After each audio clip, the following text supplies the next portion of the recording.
নমস্কার বন্ধুরা, food divine বাংলাতে তোমাদের সকলকে অনেক অনেক স্বাগত জানিয়ে আজকের রেসিপিটা আমি শুরু করছি। আজকে আমি তোমাদের সাথে মুড়ি দিয়ে খুবই একটা রেসিপি শেয়ার করব, টেস্টি, যেটা তোমরা 2 থেকে 3 মাস পর্যন্ত স্টোর করে রাখতে পারো। এটা একদমই খারাপ হবে না। যখন তোমাদের খিদে লাগবে তোমরা এটা খেতে পারবে। তো আজকের রেসিপির জন্য এখানে আমি নিয়েছি 4 কাপ মুড়ি। মুড়ি তোমরা তোমাদের প্রয়োজন মতো কম বেশি করে নিও। আর দেখো, এখানে আমি 15টা রসুনের কোয়া নিয়েছি। এখানে বড় রয়েছে তো আমি 15টা নিয়েছি, তোমরা ছোট হলে একটু বেশি করে নিও। মুড়ি তোমরা তোমাদের প্রয়োজন মতো কম বেশি করে নিও। তো চলো শুরু করা যাক রেসিপি। প্রথমেই আমরা একটা কড়াইতে নিয়ে নেব 3 থেকে 4 চামচ তেল।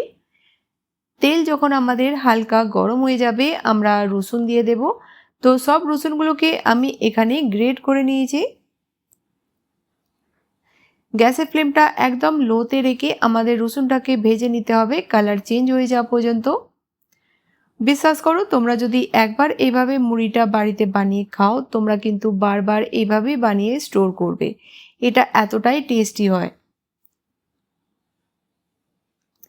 বন্ধুরা, আজকের রেসিপিটা তোমরা কোন শহর থেকে বা কোন গ্রাম থেকে দেখছো আমাকে কমেন্ট বক্সে অবশ্যই বলো।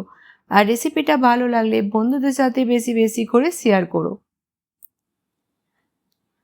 তো দেখো, লো ফ্লেমেতে আমি রসুনটাকে ভেজে নিচ্ছি কালার চেঞ্জ হয়ে যাওয়া পর্যন্ত। রসুনের যখন কালার চেঞ্জ হয়ে যাবে আমরা দিয়ে দেব এখানে 1/2 চামচ হলুদ গুঁড়ো,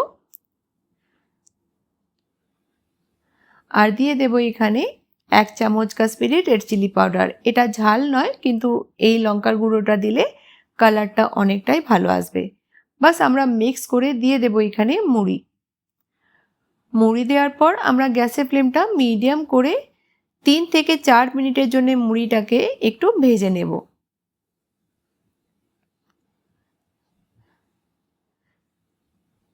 সন্ধ্যাবেলা তোমরা এটা চায়ের সঙ্গে খেতে পারো, খুবই টেস্টি হয়। আলাদাভাবে কোনোই চাট পকোড়া তোমাদের দরকার পড়বে না। দেখো, 3 থেকে 4 মিনিটের জন্যে আমি এখানে মুড়িগুলোকে ভেজে নিলাম। এবার আমরা এখানে দিয়ে দেব ঝুরি ভাজা। তোমরা যে কোনো ঝুরি ভাজা পছন্দ করো এখানে দিতে পারো। তো আমি এইভাবে দিয়ে দিলাম এটা। আর ঝুরি ভাজাও তোমরা কম বেশি করে নিতে পারো যতটা তোমাদের এখানে ভালো লাগবে। তো আমার এখানে ঝুরি ভাজা একটু কম লাগছে, তো আমি পুরো ঝুরি ভাজাটাই এখানে দিয়ে দেব। ভালো করে আমরা মিক্স করে গ্যাসের ফ্লেমটা আমি বন্ধ করে দিয়েছি। এবার আমরা সার্ভ করে নেব। যতক্ষণ না তোমরা এইভাবে একবার বাড়িতে বানিয়ে খাচ্ছ তোমরা বিশ্বাসই করবে না এটা কতটা টেস্টি তৈরি হয়েছে। এটাকে পুরোপুরিভাবে ঠান্ডা করবে, তারপর তোমরা কোনো এয়ারটাইট কন্টেনারে ভরে স্টোর করতে পারো। এটা একদমই খারাপ হবে না। তো নতুন কোনো রেসিপির সঙ্গে আবার দেখা হবে।